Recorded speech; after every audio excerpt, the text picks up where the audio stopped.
चलिए हम लोग का क्लास 10th का एनसीईआरटी मैथ का पहला चैप्टर हो जाएगा और इसमें हम लोगों ने नेक्स्ट क्लास में पढ़ा हुआ था संख्या पद्धति, मतलब संख्याएं क्या होती है, कितने प्रकार की होती है। नहीं तो आज हम लोग चर्चा करेंगे कि धनात्मक पूर्णांक, जिसे हम प्राकृतिक संख्या भी कहते हैं, तो धनात्मक पूर्णांक के दो महत्वपूर्ण गुण के बारे में, धनात्मक पूर्णांक के दो महत्वपूर्ण गुण के बारे में याद रहेगा ना। धनात्मक पूर्णांक के दो महत्वपूर्ण गुण के बारे में, ये गुण कहाँ से आया है, तो ये गुण जो है यूक्लिड द्वारा लिखी गई किताब द एलिमेंट्स से आया है। यूक्लिड ने अपने किताब द एलिमेंट्स में धनात्मक पूर्णांक के दो महत्वपूर्ण गुण का चर्चा किया हुआ था। तो आज हम लोग क्लास 10th में इसी दो महत्वपूर्ण गुण को पढ़ने वाले हैं।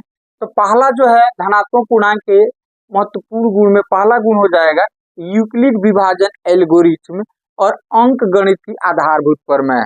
यूक्लिड विभाजन एल्गोरिथ्म और अंक गणित की आधारभूत प्रमेय। तो हम बात करते हैं कि यूक्लिड विभाजन एल्गोरिथ्म में क्या चीज है। नहीं तो सबसे पहले हम देख लेते हैं कि इसका प्रयोग हम कहाँ पर करते हैं। तो इसका संबंध जो है ना धनात्मक पूर्णांकों के विभाज्यता से है। ऑब्जेक्टिव में ये सब चीज आपसे पूछ सकता है एग्जाम में। ये दो धनात्मक पूर्णांक के एचसीएफ निकालने की एक टेक्निक है, एक तकनीक है। मतलब इस टेक्निक के द्वारा, इस विधि के द्वारा हम दो धनात्मक पूर्णांक का एचसीएफ निकालते हैं। मतलब इसका प्रयोग हम कहाँ पर करेंगे, दो हमारे पास धनात्मक संख्या रहेगा और उसका एचसीएफ निकालने में हम करेंगे, मौसा निकालने में करेंगे हम लोग। ठीक है, अच्छा इसका अपना जो स्टेटमेंट होता है वो होता है ए बराबर बी क्यू प्लस आर। अब इन चीजों को धीरे धीरे हम लोग समझेंगे, अभी आपको हम समझा रहे हैं। दूसरा प्रॉपर्टीज होता है अंकगणित की आधारभूत प्रमेय। इसका प्रयोग हम, ये किससे संबंधित है, तो कह रहा है कि यह धनात्मक पूर्णांक के गुणन से संबंधित है। धीरे धीरे आपको समझ में आएगा, जब हम चलेंगे एक एक स्टेप आगे तो आपको समझ में आएगा। अच्छा इसका प्रयोग हम कहाँ पर करते हैं, तो मान लो कि जैसे बहुत से ऐसा चीज है, जैसे मान लो कि हमको प्रूफ करना है कि हम एक इंसान है। अब इस चीज को प्रूफ करना है कि कैसे, नहीं यदि हम इंसान है तो कैसे प्रूफ करना पड़ेगा। तो इसके उल्टा हम मान लेंगे कि हम इंसान नहीं है। हर समय इसके उल्टा क्या मान लेंगे कि हम इंसान नहीं है। तो इंसान नहीं है तो इसका मतलब इंसान वाला प्रॉपर्टी हमारे अंदर नहीं होना चाहिए, लेकिन हमारे अंदर दिखाएंगे कि हम सोच सकते हैं, नहीं हम समझ सकते हैं, अच्छे बुरे का हमको ज्ञान है, इसका मतलब फिर हम इंसान है, पर हम दूसरा चीज नहीं है। तो इस तरह से यहाँ भी है कि कोई संख्या अभाज्य है, कैसे इस चीज को कैसे प्रूफ करेगा। अभाज्य संख्या भी आप लोग बताए हैं। अभाज्य संख्या का मतलब होता है एक से बड़ी संख्या जो किसी भी अन्य टेबल में नहीं होना चाहिए, अन्य पहाड़ा में, अन्य संख्या के पहाड़ा में नहीं होना चाहिए। तो उसको हम क्या बोलते हैं, अभाज्य संख्या। तो कह रहा है कि लेकिन अभाज्य संख्या है तो कैसे, इस चीज को कैसे प्रूफ करोगे। फिर कह रहा है कि ये जो है अपना, ये जो है ये अपरिमेय संख्या है। क्या चीज है, इसका वर्गमूल नहीं निकल सकता है, अपरिमेय संख्या है। तो हम पूछेंगे कि अपरिमेय संख्या कैसे मान लें कि अपरिमेय संख्या, इस चीज को प्रूफ करो। तो आपको प्रूफ करना पड़ेगा।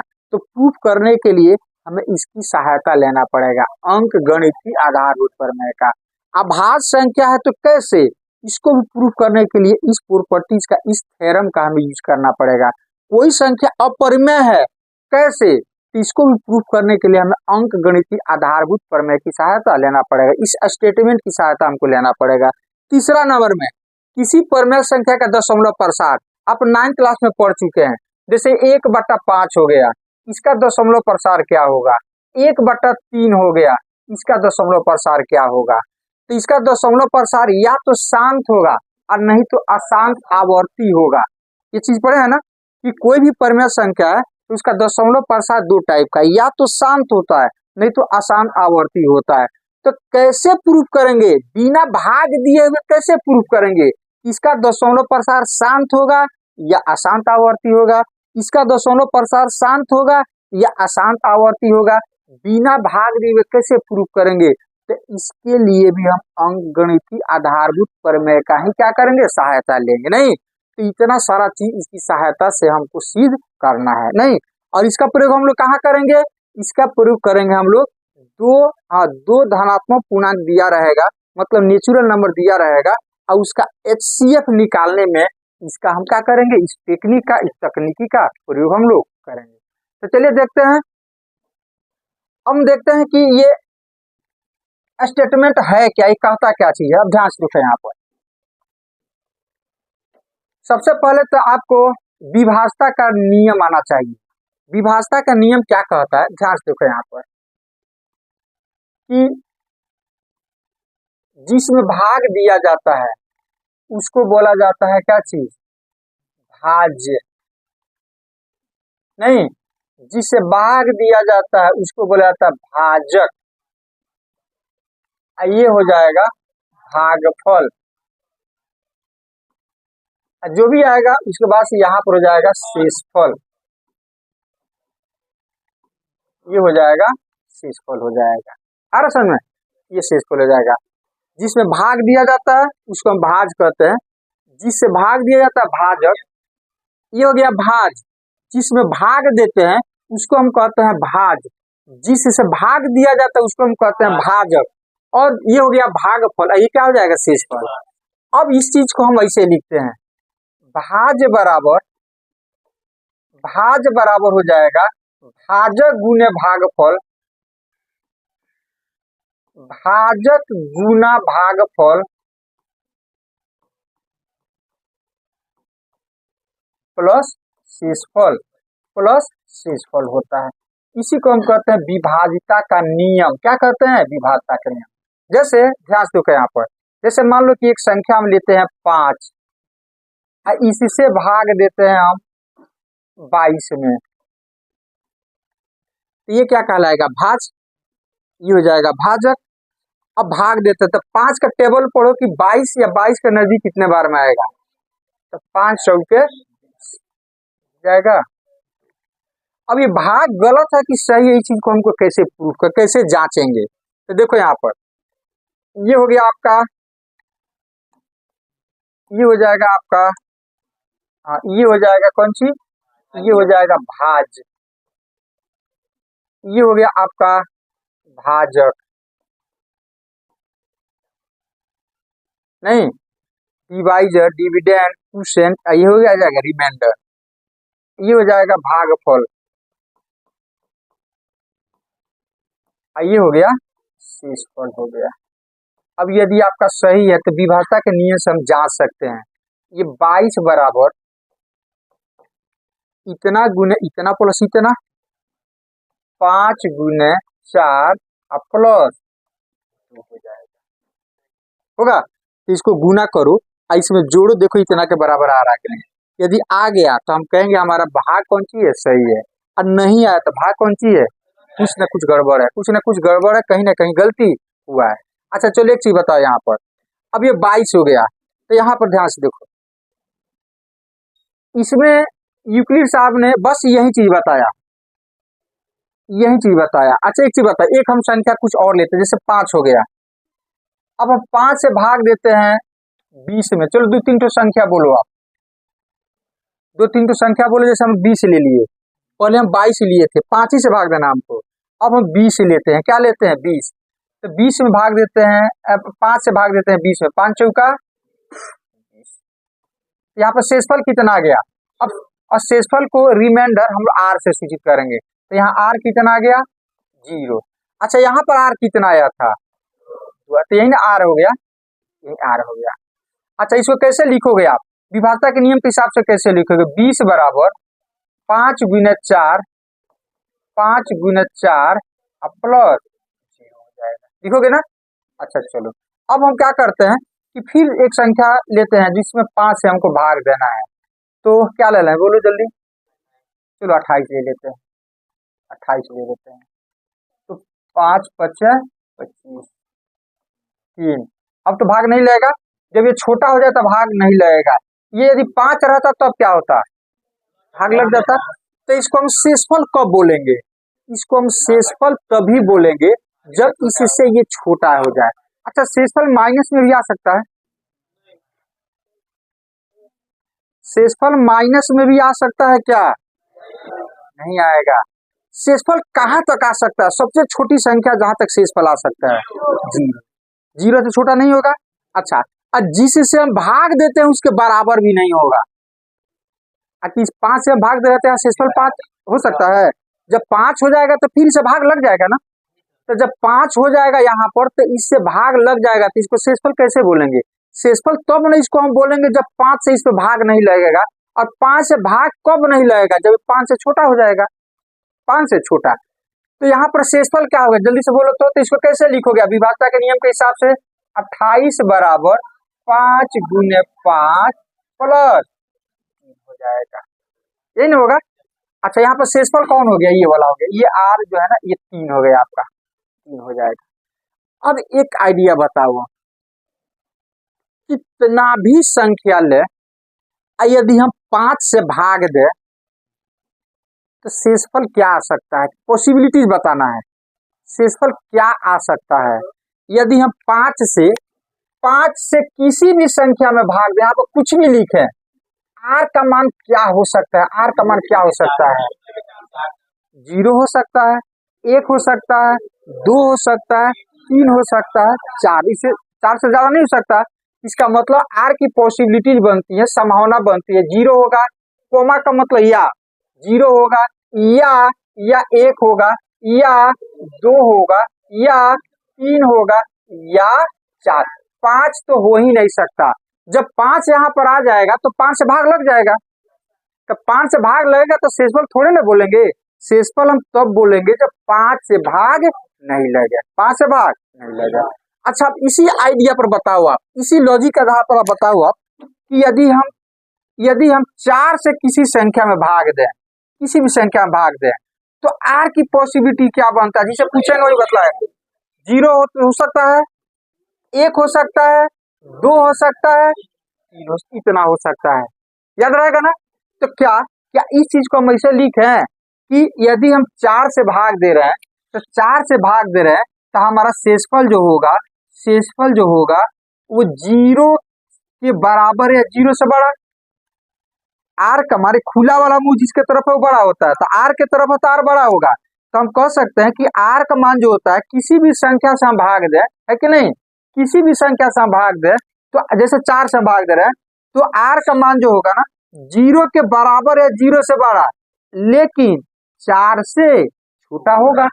यहाँ बराबर का चिन्ह नहीं लगा सकते हम, क्योंकि आर का मान कभी 4 नहीं होगा। 4 से क्या होगा? छोटा होगा।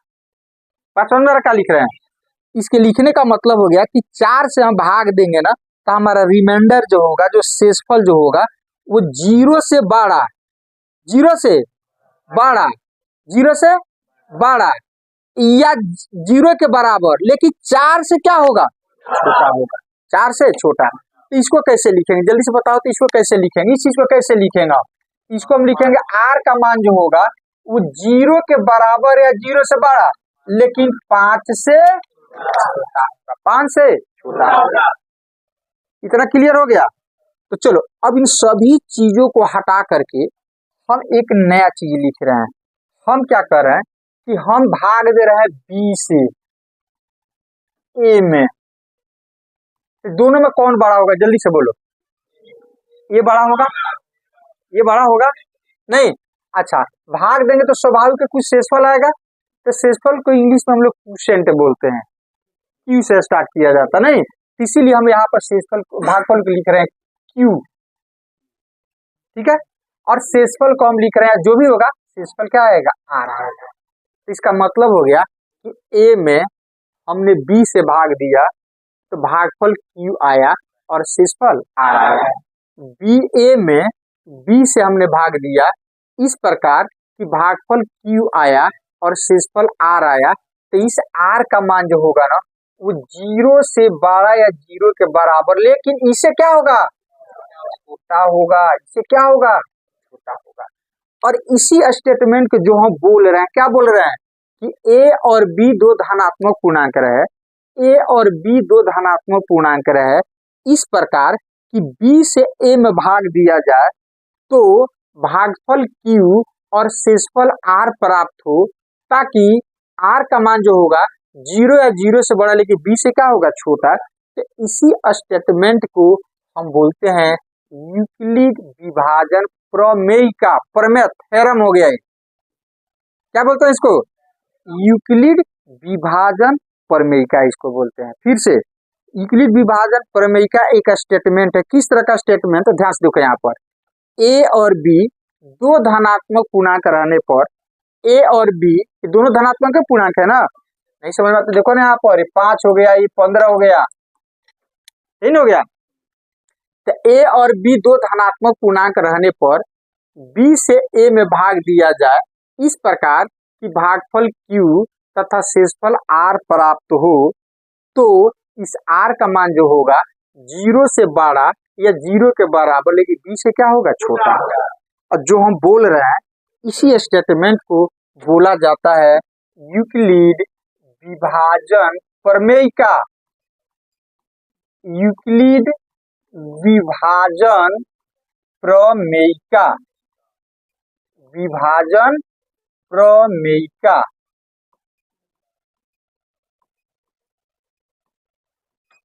यूक्लिड डिवीजन लेमा, इंग्लिश में इसको कहा जाता है यूक्लिड डिवीजन लेमा।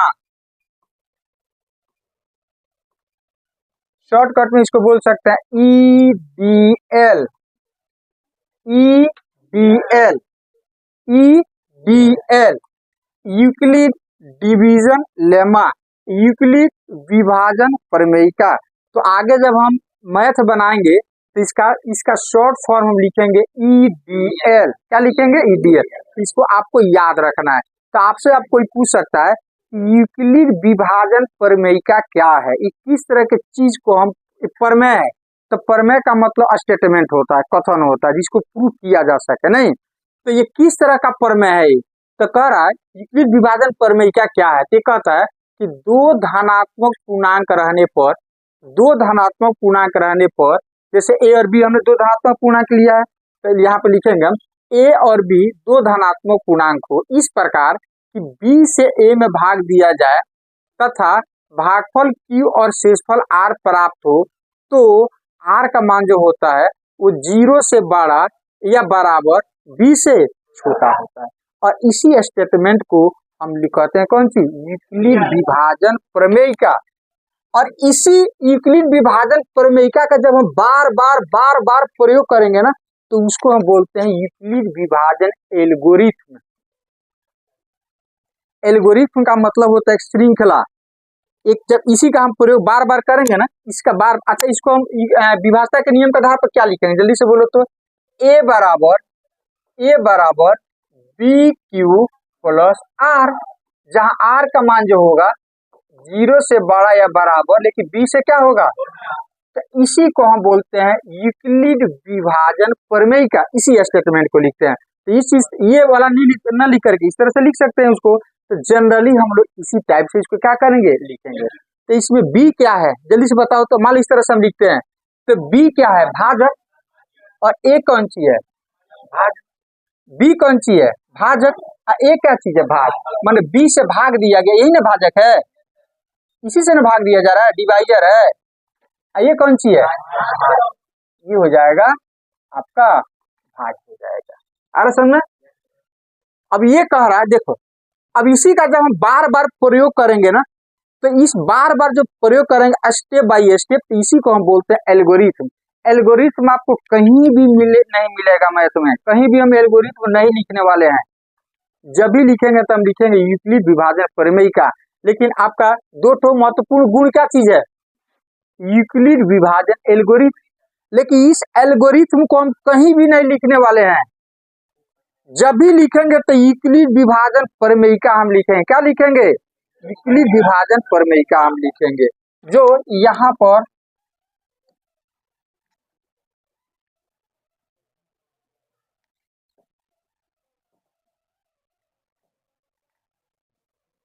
ये वाला स्टेटमेंट हम लिखने वाले हैं। ये वाला यूक्लिड विभाजन प्रमेयिका, ए और बी दो धनात्मक पूर्णांक रहने पर यदि हम B से A में भाग दें तो भागफल Q और शेषफल R प्राप्त हो, जहां R का मान 0 या 0 से बड़ा, लेकिन B से क्या हो? छोटा। तो इसी स्टेटमेंट को हम कहते हैं यूक्लिड विभाजन एल्गोरिथ्म। फिर कह रहा है इसका प्रयोग हम लोग जब बार बार करेंगे ना, इसी को एल्गोरिथम बोलेंगे हम। इसी चीज का यूज हम बार बार करेंगे तो इसी को क्या बोलेंगे, एल्गोरिथम बोलेंगे। क्या बोलेंगे, तो यह दो धनात्मक पूर्णांकों का एचसीएफ निकालने की कौन सी टेक्निक है, क्या चीज है, टेक्निक है। एल्गोरिथम शब्द फारसी गणितज्ञ अल ख्वारिज़मी से लिया गया है कि नहीं। ये एल्गोरिथम शब्द जो है ना, ये फारसी वर्ड हो गया, कौन सा वर्ड हो गया, और ये फारसी गणितज्ञ थे अल ख्वारिज़मी, इसी ने कोई किताब वगैरह कुछ अपना कहीं यूज किया हुआ था, तो इन्हीं से ये सब लिया गया एल्गोरिथम। क्या चीज, एल्गोरिथम, एल्गोरिथम हो जाएगा। अब ध्यान से देखो यहाँ पर, अब देखो हम क्या करते हैं, इसका उपयोग हम लोग कहाँ पर करते हैं, दो धनात्मक संख्या के एचसीएफ निकालने में। तो चलो देखते हैं कि कहाँ पर आप एल्गोरिथम बोलिएगा और कहाँ पर इसको यूक्लिड विभाजन प्रमेय बोलिएगा। चलो हम लेते हैं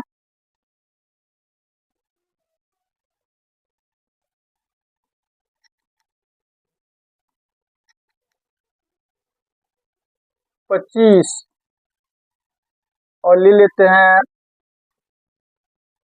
124, ये दोनों को एचसीएफ निकालते हैं। क्या निकालते हैं, एचसीएफ। तो किसे भाग देंगे, एचसीएफ पहले आप चौथा क्लास पांचवा क्लास के जैसा निकालते थे, पहले उस विधि का प्रयोग करो। पहले हम क्या करते थे, 25 से इसमें बड़ा कौन है, ये वाला, और छोटा कौन है, तो इसे भाग देंगे। चलो भाग देते हैं 25, ये जाएगा 124। कितना बार में भाग लगेगा, 25 चौका 100, 25 25 125 ज्यादा हो जाएगा 5 बार में, तो 4 बार में, तो 25 चौका कितना हो जाएगा, 100 हो जाएगा, ये हो जाएगा 24, ऊपर जाएगा। अब भाग लगेगा, नहीं लगेगा। अच्छा, तो क्या किया, ध्यान से देखो, अब भाग नहीं लगा तो फिर अब 24 से इसमें भाग दोगे, तो आपका पहला स्टेप ये पूरा हो गया, पहला स्टेप हो गया पूरा। अब दूसरा स्टेप हम उठाने जा रहे हैं, तो पहले स्टेप को पहले आप लिख दो इस तरह से, याद करो, भाज भाज मतलब यूक्लिड विभाजन प्रमेय का वाला रूल, यही ना हम लोग लिखे थे, ए से भाग दे, यदि इस तरह से आता है तो ए बराबर क्या लिखे थे, बी क्यू प्लस आर, यही ना लिखते थे। तो चलो लिखो, ए के जगह पर क्या है, 124, यहाँ पर लिखेंगे स्टेप फर्स्ट, स्टेप फर्स्ट 124 बराबर 25 गुना 4 प्लस 24। अच्छा, अब दूसरा स्टेप, अब 24 से भाग देना है फिर 25 में, कई बार में, एक बार में, एक। दूसरा स्टेप भी पूरा हो गया, तो दूसरा स्टेप में क्या किया, 25 में भाग दिया 24 से, तो फिर इसको हम लिखेंगे स्टेप 2, स्टेप 2 25 बराबर 24 गुने 1 24, प्लस ये भी क्या किया आपने, यूक्लिड विभाजन प्रमेय का स्टेटमेंट का प्रयोग किया। इसी स्टेटमेंट को तो यूक्लिड विभाजन प्रमेय का कहते हैं कि एक धनात्मक पूर्णांक में दूसरे धनात्मक पूर्णांक से भाग दिया जाए इस प्रकार कि भागफल इतना आया और शेषफल इतना आया, तो इसको इस तरह से हम लिख सकते हैं, इस तरह से, यही ना, तो इसी तरह से नहीं, ये वाला चीज स्टेटमेंट है। अच्छा, ये भी तो वही चीज है, फिर इसको भूल जाओ ये वाला, तो फिर 24 से 25 में भाग दिया गया, शेषफल क्या आ गया, 1, तो शेषफल जब तक 0 नहीं आए तब तक हम ये काम करते जाएंगे।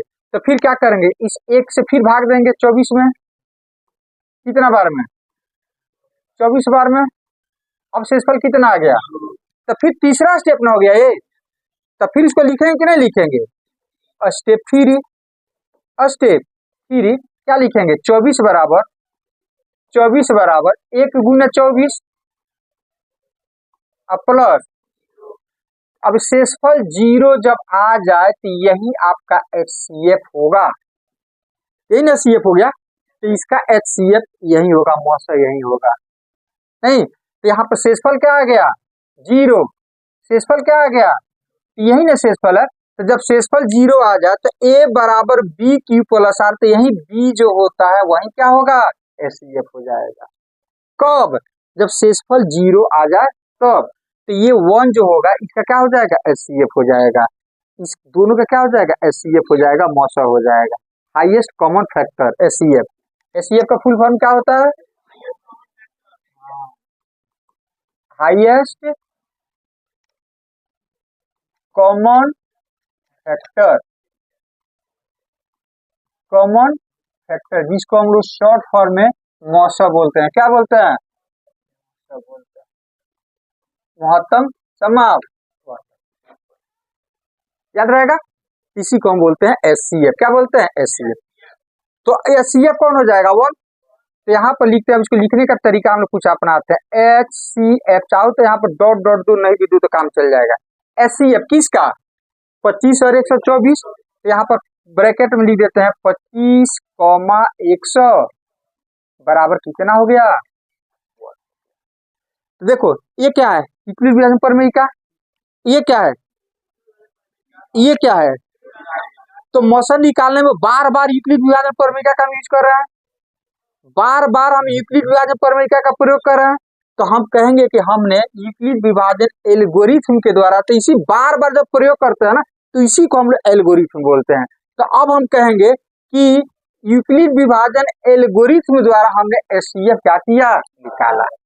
तो ये कहाँ से आया? यूक्लिड विभाजन प्रमेय से। ये स्टेटमेंट क्या चीज है? यूक्लिड विभाजन प्रमेय का। ये स्टेटमेंट क्या चीज है? तो यही ना बार बार यूक्लिड विभाजन प्रमेय का, यूक्लिड विभाजन प्रमेय का, यूक्लिड विभाजन प्रमेय का हम प्रयोग कर रहे हैं। तो इसी बार बार जब हम रिपीट करते हैं ना, तो इसी को हम बोलते हैं स्टेप बाय स्टेप चरणों की श्रृंखला ही क्या कहलाती है? एल्गोरिथम कहलाता है। एल्गोरिथम समझ में आ गया? तो कहीं भी एल्गोरिथम लिखे हैं, बोल रहे हैं, एल्गोरिथम कहीं नहीं लिखे हैं। ये क्या चीज है? यूक्लिड विभाजन प्रमेय का। ये क्या चीज है? यूक्लिड विभाजन प्रमेय का। हम कहीं भी एल्गोरिथम सब लिखे हैं इसमें नहीं, लेकिन जब ये रिपीट होना चालू हो गया तो इसी श्रृंखला को, इसी स्टेप बाय इसी चेन को हम बोलते हैं एल्गोरिथम बोलते हैं। क्या बोलते हैं? एल्गोरिथम बोलते हैं।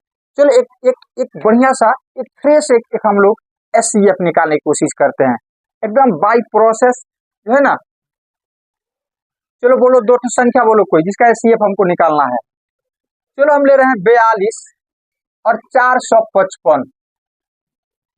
455 तो यूक्लिड विभाजन प्रमेय का सना निकाल रहे हो, तो सबसे पहले आप क्या करना, सबसे बड़ा वाले को ए मान लेना और सबसे छोटा वाले को बी मान लेना। यही ना काम करते थे। चलो फिर से स्टेटमेंट पे आप लिख देते हैं। तो ए बराबर हो जाएगा बी क्यू प्लस आर का मान 0 से बड़ा 20 है, छोटा है 0 के बराबर हो जाएगा। तो चलो इसको हम मान लेते हैं ए। यहाँ पर लिखेंगे माना ए बराबर 455 और बी बराबर 42। अब हम यूज कर रहे हैं यूक्लिड विभाजन प्रमेयिका का। तो प्र देकर शून्य दे देता समझ में आ जाएगा ना, या by EDL, by EDL, EDL Euclid division lemma, Euclid विभाजन प्रमेयिका से। तो चलो स्टेप फर्स्ट, स्टेप फर्स्ट क्या करोगे? अलग भाग देते कि यहीं पे भाग दे सामने? चलो तो हम 42 से भाग देते हैं 455 में। अब भाग तो आपको आना चाहिए, इसीलिए आप लोग के स्टार्टिंग में हम टेस्ट लिए थे कि किनका बेस वीक है और किनका बेस स्ट्रॉन्ग है। तो जिनका बेस स्ट्रॉन्ग है ना, उनको ही फटाफट समझ में आएगा। ठीक है, तो यदि जिनका बेस कम, जो बेस का मतलब जोड़ घटाव गुना भाग यदि आपको सही से नहीं आता है, तो उसको थोड़ा सा घर पे मेहनत करके उसको आप लोग पूरा कर लीजिए। ठीक है, तब आपका मैथ आसान लगने लगेगा। तो चलो भाग देते हैं। तो 42 का टेबल कई बार पढ़ेंगे कि 455 के आसपास आ जाएगा। तो ध्यान देखो, एक बार में तो भाग लग जाएगा ना। देखो ये 42 है, यहाँ 45 है, तो एक बार में हो जाएगा 42, ऊपर से क्या आएगा 5। तो क्या शेषफल हो गया? तो इसको गुना करके जोड़ोगे 455 आ जाएगा? नहीं आएगा। मतलब हमने भाग दिया कितना बार में? 10 बार में भाग दिया 35। अब जा करके अब 42 में 10 से गुना करके इसको जोड़ोगे तो इतना आ जाएगा। अब ये शेषफल हो गया। क्या हो गया? शेषफल। तो इसको लिखे यूक्लिड विभाजन प्रमेय के हिसाब से क्या लिखेंगे? 455 कर लो ना वहां पर, 455 बराबर 42 गुना 10, 42 गुना 10 प्लस 35। अच्छा, इस स्टेटमेंट को क्या लिखते हैं, तरीका होता है लिखने का, इसको क्या कहता है, इक्विलिब्रियम प्रमेय का। यहाँ पर लिख देंगे, लिखने की जरूरत, ऊपर लिख दिए, ऊपर क्या किए लिख दिए। तो आर जीरो आया, शेषफल जीरो आया नहीं, तो इसका मतलब कि शेषफल जब जीरो आ जाएगा ना तो ये वाला एचसीएफ हो जाएगा। तो शेषफल जीरो नहीं आया, इसका मतलब फिर हमको आगे भाग देना पड़ेगा। तो लिखेंगे यहाँ पर कॉमा दे करके R is not equal to zero, तो फिर दूसरा स्टेप हम उठाना पड़ेगा हमको। तो यहाँ पर लिखेंगे स्टेप टू, स्टेप टू। तो फिर यहाँ पर हम भाग देंगे 35 से 42 में, ये ना सीखे हम लोग, इस 35 से 42 में भाग देंगे आप एक बार में 7, नहीं अब ये शेषफल हो गया, तो शेषफल तो जीरो नहीं आया, तो पहले चीज को लिख दें। हाँ हाँ, इसके हिसाब से लिख देते हैं। तो लिखेंगे यहाँ पर 42 बराबर 35 गुना 1 प्लस 7, शेषफल जीरो आया, R is not equal to, ये शेषफल जीरो नहीं आया। तो जब शेषफल जीरो नहीं आया, इसका मतलब फिर अगला स्टेप हमको लेना पड़ेगा, फिर इस 7 से 35 में भाग देना पड़ेगा। तब यहाँ पर हम तीसरा step, step three, step three, तब क्या करेंगे, फिर इस 7 से 35 में भाग देंगे, कितना हो जाएगा 7 पचे 7 पचे, अब तो जीरो आ गया, अब जीरो आ गया तो यही हमारा क्या हो जाएगा, एचसीएफ हो जाएगा। देखिए स्टेटमेंट को तो लिखना पड़ेगा ना, तो क्या लिखेंगे यहाँ पर 35 बराबर 7 गुने 5 प्लस जीरो हो जाएगा। इसको हम बोले कहाँ से, ये आर जीरो आ गया, तो आर जब जीरो आ जाएगा तो लिखेंगे आर इज इक्वल टू, तो आर जब जीरो आ जाएगा ना तो यही ए बराबर बी क्यू प्लस आर, यही जो आपका एचसीएफ होगा, यही आपका क्या होगा, एचसीएफ हो जाएगा। तब यहाँ पर हम लिखेंगे, इसलिए एचसीएफ किसका किसका किसका किसका एचसीएफ 42 और 455, तो कॉमा दे करके लिखेंगे एचसीएफ ऑफ 42 कॉमा 455 बराबर हो जाएगा कितना, 7 हो जाएगा, क्या हो जाएगा 7। तो देखो बार बार यूक्लिड प्रमेय का प्रयोग कर रहे हैं, यूक्लिड प्रमेय का, यूक्लिड प्रमेय का, यूक्लिड प्रमेय का, नहीं तो इसी को हम बोलते हैं एल्गोरिथम, क्या बोलते हैं, एल्गोरिथम। नहीं कहा जाता है एक कोई एल्गोरिथम लागू करो और उसको बना डालो, तो यही बार बार जब हम एक प्रमेय का प्रयोग करते हैं तो यही एल्गोरिथम कहलाता है। तो एक तरीका तो एचसीएफ निकालने का ये हो गया। अब बच्चा वाला एचसीएफ नहीं निकालना है, कैसे हम लोग 9th क्लास में 7th क्लास में आप लोग क्या करते थे, भाग दे देते थे, ऐसे करते करते लास्ट में जो आता था उसको बोलते, इस तरह से आपको स्टेप बाय स्टेप आपको निकालना है, चीज वही है लेकिन इसमें थोड़ा सा बदल गया, स्टेप बाय स्टेप आपको क्या करना है, निकालना। अब इसी को थोड़ा सा हम शॉर्ट कर देते हैं, ध्यान से देखो यहाँ पर, इसी को थोड़ा सा हम अब शॉर्ट कर देते हैं, छोटा कर देते हैं। अब जिनको समझ में आएगा वो इस तरह से बनाइएगा, और जिनको यदि ये वाला प्रोसेस समझ में आ जाए तो इस प्रोसेस से आप बनाइएगा। दोनों हम बता देते हैं, दोनों हम बता देते हैं।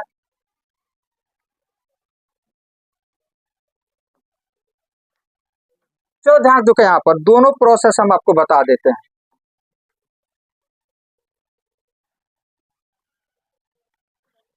माना ए बराबर 455 और बी बराबर आपका हो जाएगा 42, तो हम यूज कर रहे हैं यूक्लिड विभाजन प्रमेयिका का, प्रमेयिका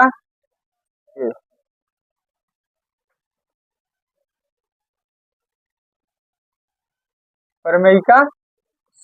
अब ध्यान से देखो, स्टेप फर्स्ट, स्टेप फर्स्ट। अब ये भाग वाला काम हमको अलग करना है, भाग वाला काम हमको अलग, थोड़ा सा अलग हट करके करना है, कुछ जगह छोड़ करके। ये 42 हो गया, तो 42 से भाग देंगे 455 में, कई बार में लगेगा 10, 420, कितना आया 35 आएगा ना, 35 आएगा आपका, आ गया 35। अब इस चीज को यहाँ पर आपको लिख देना है, तो लिखेंगे 455 बराबर 42 गुना 10 plus 35, R is not equal to, मतलब शेषफल जीरो नहीं आया, तो फिर हम यहीं पर भाग देंगे। अब 35 से भाग देंगे किस में, 42 में, एक बार में। ये हो जाएगा कितना, 7।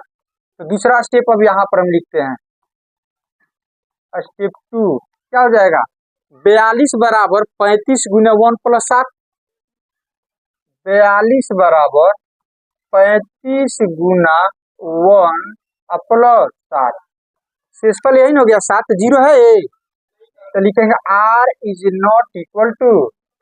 तो फिर यहीं से बढ़ जाएंगे। अब तीसरा स्टेप, 7 से भाग देंगे 35 में, 7 पचे 35, शेषफल कितना, 0 आ जाएगा। तब स्टेप 3, स्टेप 3 क्या होगा, स्टेप 3 में 35 बराबर 7 गुना 5 प्लस 0, r 0 आ गया। तो r जब 0 आ जाएगा तो आपका यही 7 क्या हो जाएगा, SCF हो जाएगा। तो इसलिए SCF 455, 42 इज इक्वल टू कितना, 7। तो ये भी एक तरीका हो गया। इसमें हम स्टेप बाय स्टेप भाग दिए हैं, लिखे हैं, फिर भाग दिए हैं, फिर लिखे हैं। इसमें हमने अलग भाग दे दिया। इसमें क्या किया हमने, एक अलग यहाँ पर हमने भाग दे दिया। इसमें हमने अलग भाग दे, देखो यहाँ पर अलग भाग दे दिया है, अलग भाग दे दिया है। ठीक है, कौन आसान लग रहा है, दोनों सेम चीज है नहीं। अब जैसे आपको इसमें क्या है कि आपका जगह बच जाएगा, इसमें थोड़ा सा आपका जगह, हाँ इसमें जगह लेगा ही बनाने में, इसमें जगह कम आपका आएगा। नहीं, दोनों सेम चीज है। देखो कैसे चल रहा है, ध्यान से देखो यहाँ पर,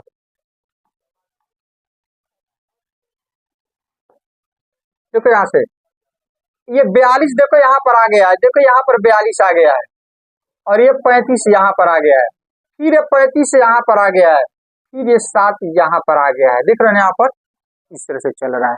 मतलब ये 42 आ गया यहाँ पर, फिर 42 से हम भाग देंगे किस में, 35 में। यहाँ पर 35 से भाग देंगे किस में, 42 में। फिर यहाँ पर है, फिर 35 आ जाएगा यहाँ पर, फिर 7 से 35 से भाग देंगे। तो चाहो तो बिना इसके भी ये वाला चीज आप लिख सकते हो। देखो फिर से हमें 455 में किसे भाग देना है, 42। 42 कई बार, 42 दाई 400, तो इसमें 420 निकल जाएगा, जो बचेगा यहाँ पर लिखेंगे। अच्छा, अभी 42 फिर यहाँ पर आ जाएगा, और ये 35 यहाँ पर आ जाएगा। अब 35 से भाग देना है 42 में, तो कई बार में, एक बार में, तो 35 गुना 1, और शेष कितना आ गया, 7 आ गया। अब फिर ये शेषफल नहीं आया, 0 यहाँ पर, फिर ये 35 यहाँ पर आ गया, और 7 यहाँ पर आ जाएगा। फिर 7 से भाग देंगे, 7 बचे, तो गुना 5 यहाँ पर लिखे हैं, और शेषफल कितना आ गया, शेषफल 0 आ गया आपका। ऐसा में तो ये चीजें हम लोग 7 क्लास 8 क्लास में ही बना चुके हैं, लेकिन तरीका वहां पर डायरेक्ट हमारा ये वाला था, ऐसे ही नहीं बनाते थे, ये SCF हो जाता था।